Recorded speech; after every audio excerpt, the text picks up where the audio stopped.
बघा, तुमच्या आयुष्यामध्ये जर तुमचं प्रारब्ध, तुमचे भोग संपण्यासाठी तुम्हाला मदत हवी असेल किंवा तुम्हाला कोणती सेवा करावी किंवा तुमच्यावर खूप जास्त संकट असतील आणि तुमचा मार्गच लागत नसेल, तर ही सेवा तुम्ही नक्कीच करा. हाय, नमस्कार. मी गायत्री पाटील सर्वांचे अगदी मनापासून स्वागत करते आपल्या यूट्यूब चॅनल सर्वांना श्री स्वामी समर्थ.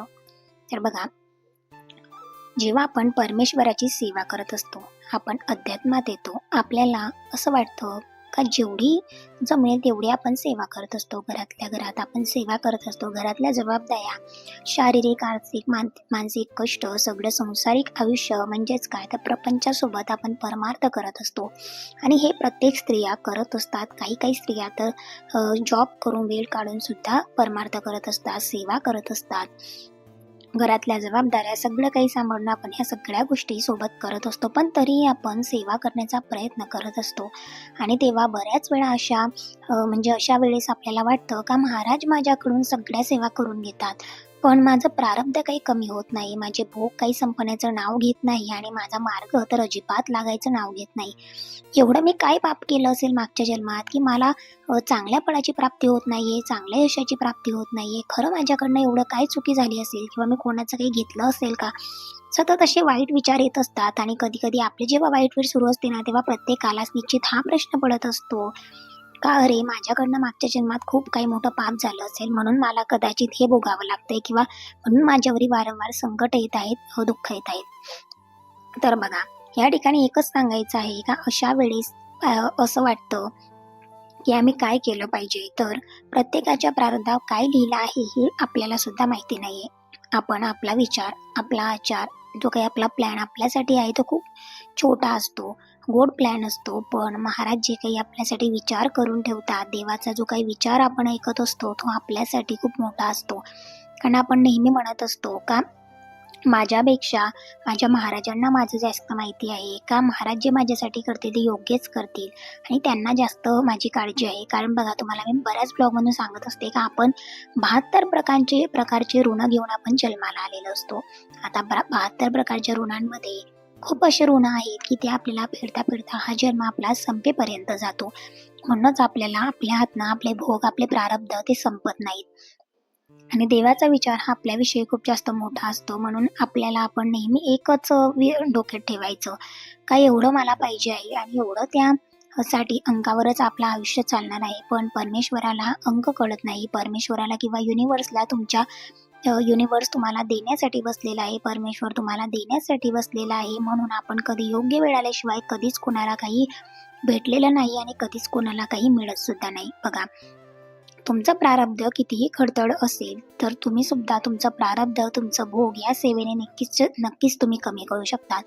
तर तुम्हाला ही सेवा करायची आहे. तर बघा, सेवा म्हणजेच काय, तर आपण जे नेहमी नामस्मरण करत असतो, खूप साऱ्या सेवा आपल्या सेवा मार्गात आहे, ह्या आपण सेवा करत असतो. आपण दररोज केंद्रात जातो, मठात जातो, कुठल्या तरी मंदिरात जातो, मग महादेव मंदिर असू दे किंवा आपलं स्वामी समर्थाचं केंद्र असू दे किंवा घरी सेवा करत असतो.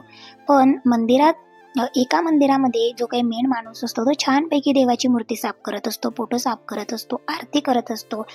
आपल्याला असं वाटतं का बघा, तो व्यक्ती किंवा ती व्यक्ती किती भाग्यवान आहे, महाराज त्याच्याकडनं, देव त्याच्याकडनं इतकी छान अशी सेवा करतायत किंवा करून घेत आहेत. पण एक सांगायचं झालं ना, तर खरी सेवा काय आहे, तर केंद्रात जेव्हा आपण जातो किंवा मठात आपण जातो, कुठल्याही मंदिरात, अगदी जगाच्या पाठीवर कुठल्याही मंदिरात आपण जेव्हा रोज जातो, एखाद्या ठिकाणी आपण जातो, कुठल्या ना कुठल्या देवाजवळ आपण जातो, तिथे गेल्यावर आपल्याला सेवा आपल्याला दिली जाते. पण आपण काय म्हणतो, अरे एवढ्या घाण जागेत कोण झाडू मांडणार, एवढी घाणभांडी कोण धुणार. आणि जी आपल्याला सेवा मिळते ती आपल्याला काही ना काही लोकांना असं वाटतं का झाडाची सेवा दिली आहे, चप्पल जागेवर ठेवण्याची सेवा दिलेली आहे, लहानपणी ज्या गोष्टी आपण करायचो ती सेवा आपल्याला दिलेली आहे. दर रविवारी बाल संस्कार केंद्रामध्ये असतं, त्यासाठी आपण जातो, त्या सेवा आपल्याला दिलेल्या असतात. परमपूज्य गुरुमाऊलीचे मोठमोठे मेळावे होतात किंवा पारायण होतात, अशा ठिकाणी सुद्धा या सेवांचं वाटप केलं जाते आणि याला आपण स्वयंसेवा म्हणत असतो. स्वयंसेवक म्हणून आपण त्या ठिकाणी काम करत असतो. बघा, लहानपणी आपण जेव्हा चप्पल रांगेत ठेवायची ती सुद्धा एक सेवाच दिली जायची ना, ती सुद्धा आपल्याकडनं सेवा होते. दर रविवारी येऊन आपण काय सेवा करायची तर लहानपणी आपण जर बघितलं किंवा आता सुद्धा तुम्ही जात असाल तर बालसंस्कारला, जेव्हा आम्ही सुद्धा बालसंस्कारात जायचो, घरून पाठवलं जायचं, तेव्हा आपण त्या चप्पल लाईनमध्ये लावायचो. झाडणं, स्वच्छता या सगळ्या सेवा आपण तेव्हा करायच्या. पण खरं तर त्या सेवेचं महत्त्व कधी आपल्याला कळालंच नाही. कारण काय होतं ना, आता बरेच मंदिरं अशी आहेत का तिथं बायकांना चप्पलच काम वाटून दिलं जातं, की तुम्ही साफसफाई करा, उद्या तुम्ही झाडू करायची, उद्या तुम्ही फरशी पुसायची, हे भांडे तुम्ही घासायचे आणि असे छान पद्धतीने जी काही कामं असतात, ती आपल्याला वाटून दिली जातात. पण बऱ्याच लोकांना ह्या सेवेचं जरा असं वाटतं का आपल्याला फक्त केंद्रात जाऊन आरती करणं, महाराजांच्या मूर्तीवर अभिषेक करणं आणि जी काही मोठी-मोठी कामे आहेत, जी दिखाव्याची कामे आहेत ती करणं हीच सगळ्यात महत्त्वाची कामं असं प्रत्येकाला वाटत असतं किंवा प्रत्येक सेवेकऱ्याला वाटत असतं.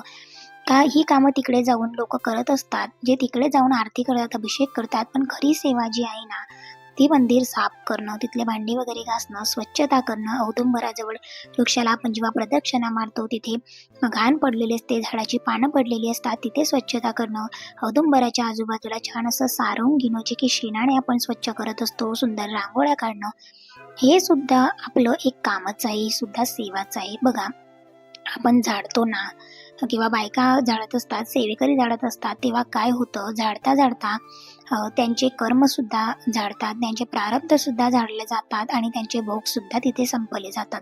आणि कोणत्याही सेवेने कधीच इतक्या लवकर जितके भोग संपणार नाही, जितके प्रारब्ध तुमचे कमी होत नाही, तेवढे तुम्ही एखाद्या मंदिराचीही सेवा केली, झाडायची, पुसायची, स्वच्छता करण्याची, भांडे घासण्याची, तर ही लवकर तुमचे प्रारब्ध नक्कीच संपतात. हा माझा स्वतःचा अनुभव आहे. म्हणून तुम्हाला सांगते आहे का ही सेवा सुद्धा खूप मोठी आहे, याला कधीही कमीपणा वाटू द्यायचा नाही, तर मोठ्या आनंदात ही सेवा करायची आहे. बघा, त्याचबरोबर आपले त्या झाडता आपण जेव्हा ते झाडत असतो ना, तेव्हा आपले प्रारब्ध सुद्धा झाडले जातात, कर्म सुद्धा झाडले जातात, भोग संपतात. केंद्रात आपल्याला जेव्हा झाडाची सेवा दिली जाते किंवा सतरंजी आपण टाकतो, कुठल्याही मंदिरात गेल्यावर आपण सतरंजी आसन टाकतो, ते गोळा करून ठेवतो ना, ती सुद्धा एक सेवाच आहे. काही लोक घडी घालत असतात आणि आपण त्यांच्यावर पाय देऊन जातो. खरं तर आपण खूप जास्त चुकीचं करतोय, पण ही सुद्धा ते सेवा सेवा करत आहात. तुमचे भोग कमी करण्यासाठी सेवा खूप जास्त महत्त्वाची आहे. तुमचे प्रारब्ध कमी करणारी असतील, तर ही सेवा सुद्धा खूप जास्त महत्त्वाची आहे. आपण महाराजांचं मंदिर असू दे, महाराजांचा दरबार, केंद्र, मठ, जे काही आपण महाराजांच्या सेवेसाठी जातो, कुठलंही मंदिर असतं, जेव्हा आपण झाडत असतो, तेव्हा साक्षात परमेश्वर आपले कर्म, आपले भोग हे जाळत असतात, संपवत असतात. प्रारब्ध आपले कमी करत असतात आणि सगळ्यात जास्त महत्त्वाची अतिउच्च कोटीची सेवा हीच आहे. जेव्हाही आपण एखादी सेवा करत असतो ना, तेव्हा परमेश्वर आपले भोग जाळत असतात.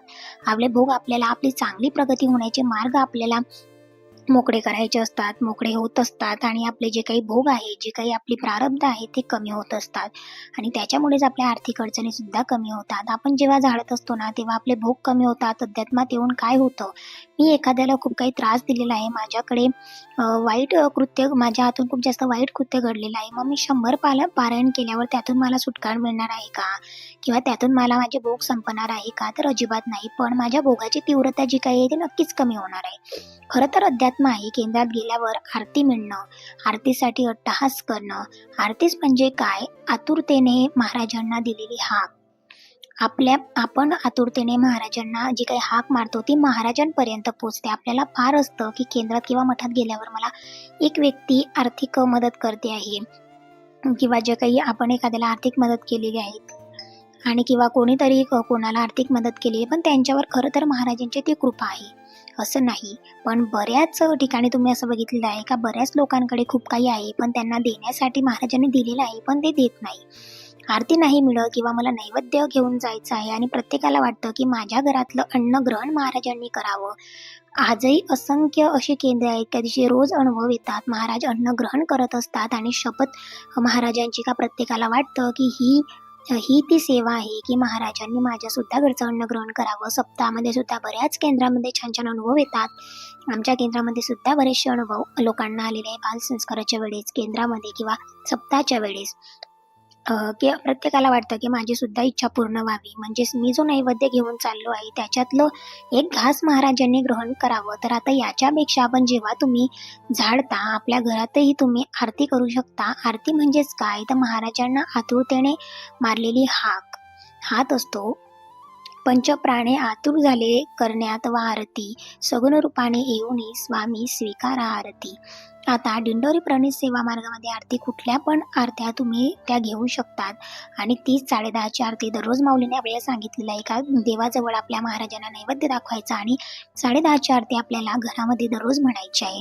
तर बघा काय परमेश्वराला आपण आतुरतेने हाक मारत असतो. रोज कोणी 108 रोज आरती करत करत आपण 108 आरत्या करतो. माझं म्हणजे आणि 108 आरती झाल्याच्या नंतर छान असा अनुभव लोकांना येतो. खऱ्या अर्थाने महाराज कायमच आपल्या घरी येतात. आपल्या घरी आल्यावर ते आपलेच होऊन जातात.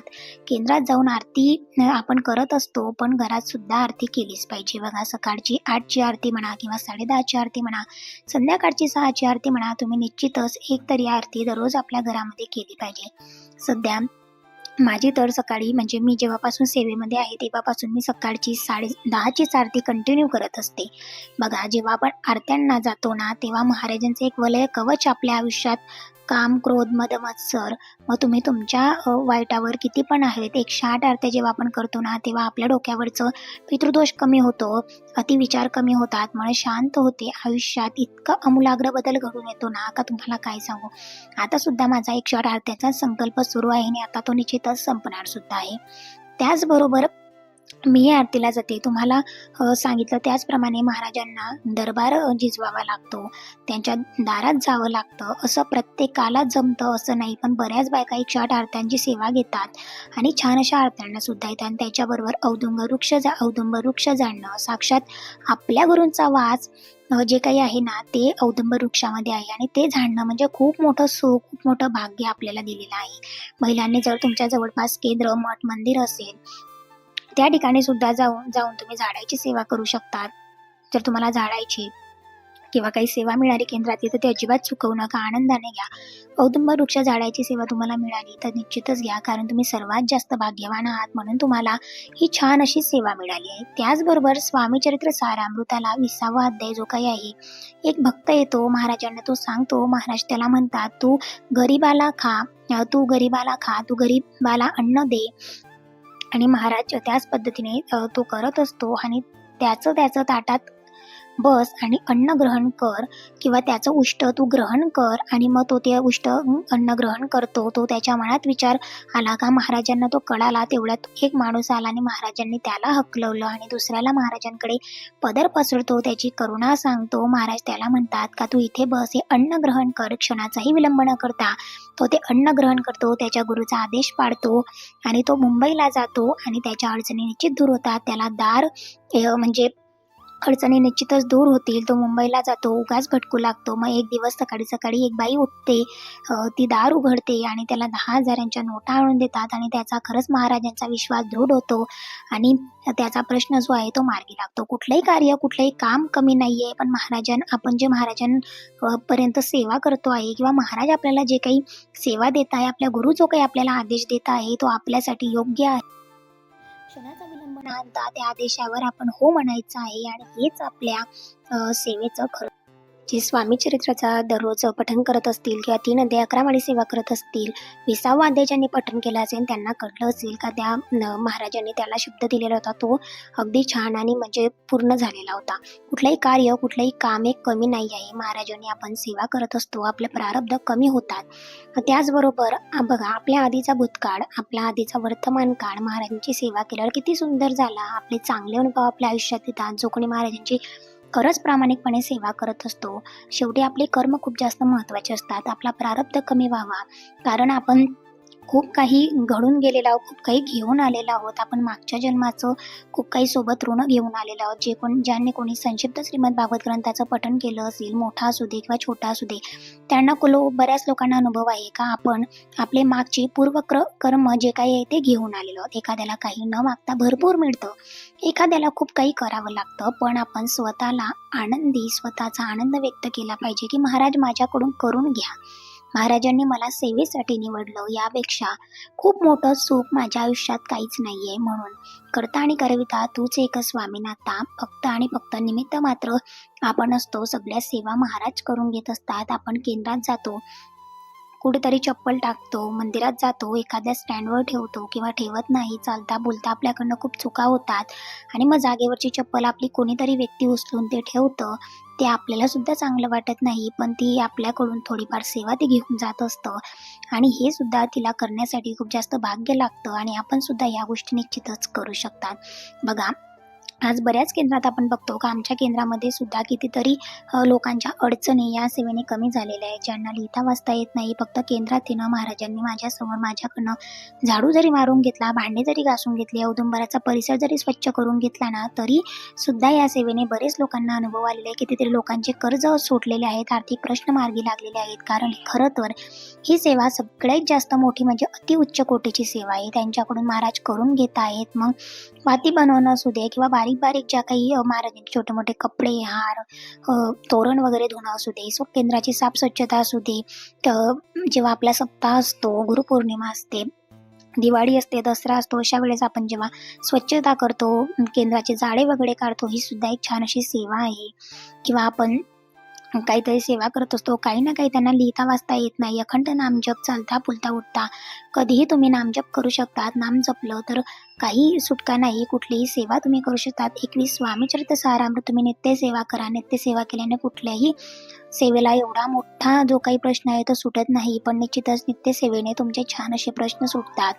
कारण नित्य सेवा ही खूप मोठी सेवा आहे. माळ करू शकता तुम्ही, अखंड नामस्मरण करू शकतात, जेणेकरून खूप छान असे अनुभव आपल्याला येतात. कुठेतरी आपण बाहेर चाललेलो आहेत, एखाद्या गाडीमध्ये, रिक्षामध्ये, तिथे सुद्धा आपल्याला स्वामी भक्त भेटतात, सेवेमध्ये स्वामी भक्त भेटतात. याच्यापेक्षा मोठं काय आहे? तुम्ही परमेश्वराजवळ बसून नामजप करणं शक्य होत नाही, म्हणून रोज 1000 वेळा नाव घ्या, 11 माळी जप करा, जेणेकरून तुमचं निश्चितच जे काही प्रारब्ध आहे, भोग आहे, तेवढं संपण्याला सुरुवात होईल.